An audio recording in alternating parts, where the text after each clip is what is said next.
Phil Spencer's been busy, obviously doing the interviews and stuff. I think he would have been a little bit better off if he had just did the TV podcast or whatever and not did interviews after that, because I think people were like kind of placated at first, and then after that, he did the interviews and he's like, yeah, we'd never say never with our games going elsewhere.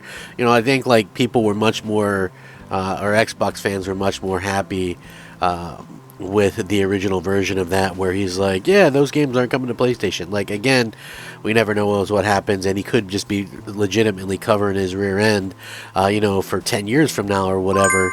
But, I still think that it's one of those weird situations to begin with. But he was talking a little bit about something else, because, there's a lot of Xbox fans.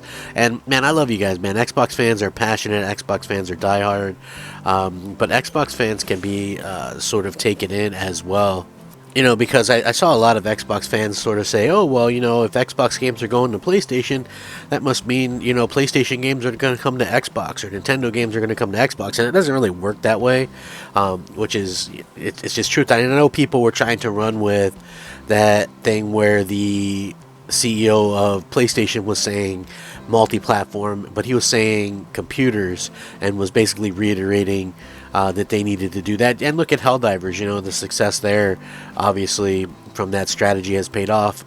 They're not going to put their stuff on Xbox, right? Neither is Nintendo. There's no reason for them to do it, because Sony and Nintendo are both counting on hardware sales, which you're going to lose hardware sales the more places you put your stuff. That's just fact. So Xbox head Phil Spencer says he'd like to see Sony and Nintendo bring its games to Xbox, but he's not holding his breath. So in an interview with journalist Stephen Totillo, GameFile newsletter, Spencer said the decision to bring 4 Xbox games to other consoles wasn't intended to make its rivals follow suit.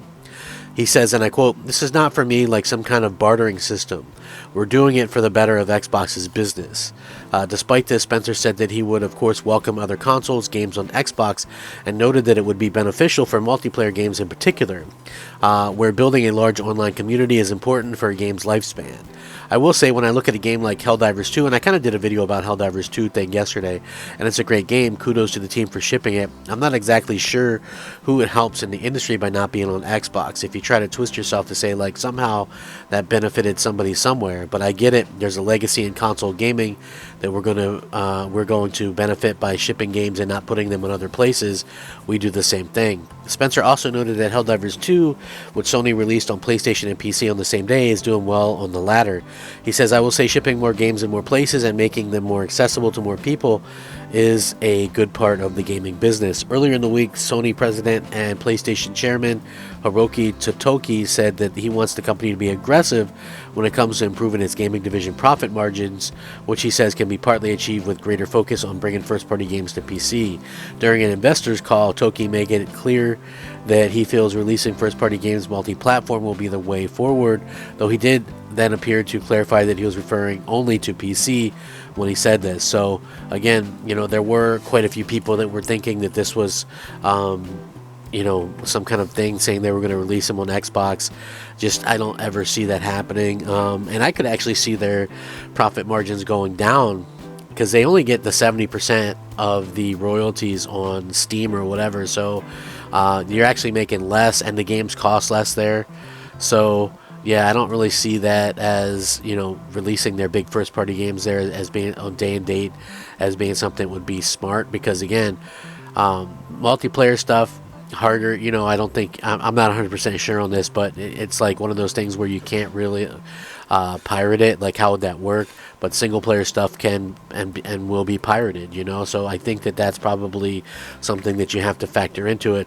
You look at the biggest company in the world that produces the biggest games in the world, and that's Rockstar Games, and they don't release day and date PC because they try to avoid the piracy and stuff like that. They work on the console versions, make those as best as they possibly can, and then they kind of go from there. So I think that's probably a little bit where we're at with all this kind of stuff. But again, I think Phil brings up a good point, and probably should see people maybe expect a little bit less in terms of what you're going to get. Like Microsoft, Xbox fans, we're not going to get anything from this. We get nothing.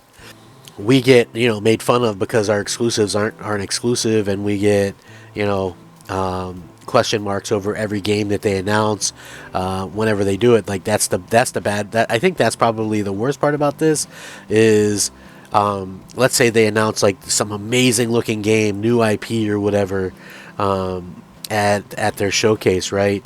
Right away, the questions from all the outlets are going to be, is this a game that is coming to PlayStation or Switch? Like that's going to be the driving question behind it, and it's going to be the driving question behind all of it. I don't care what they say. That's just, it is going to be what it is going to be.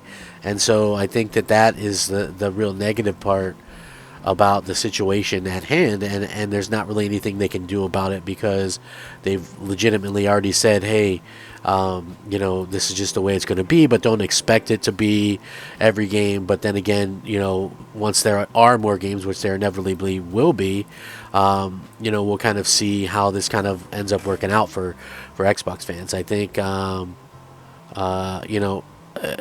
it's just one of those cool things.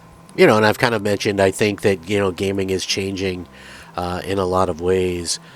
And I think that, Phil is just being honest here, because I think that there are probably some gamers that think that this is going to lead to, some kind of amazing trade of games or whatever. Like, and I've as well, I'm like, and they're like, well, maybe not now. I'm like, well, when would it ever make sense for Sony to put anything on Xbox, or Nintendo to ever put anything on Xbox? Like, it would make zero sense because, first of all, let's look at Nintendo.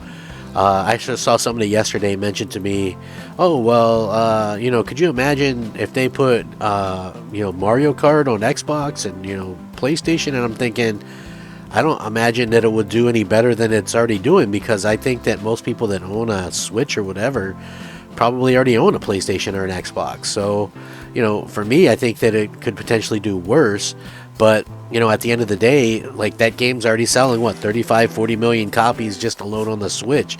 So, yeah, I think that it would actually end up hurting them more than helping them. And it's, same thing with PlayStation. It's like, why would you create so much confusion and make your platform sort of irrelevant? Like, you never know what can happen. I know that PlayStation will probably never get beat in like the EU territories, and of course Japan and things like that. But in America, you could possibly see a situation where people really adopt into Xbox,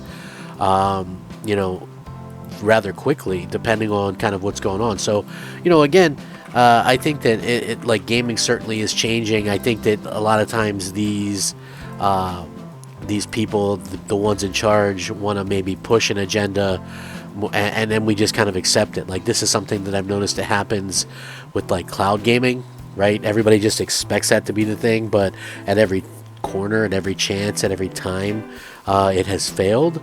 And, again, I think that that's something that will probably continue to happen. So anyway, I don't know. What do you guys think about this? Were you expecting Xbox games or Nintendo or PlayStation to return the favor? I certainly wasn't, and never do. So thanks for watching. Crep Gamer out.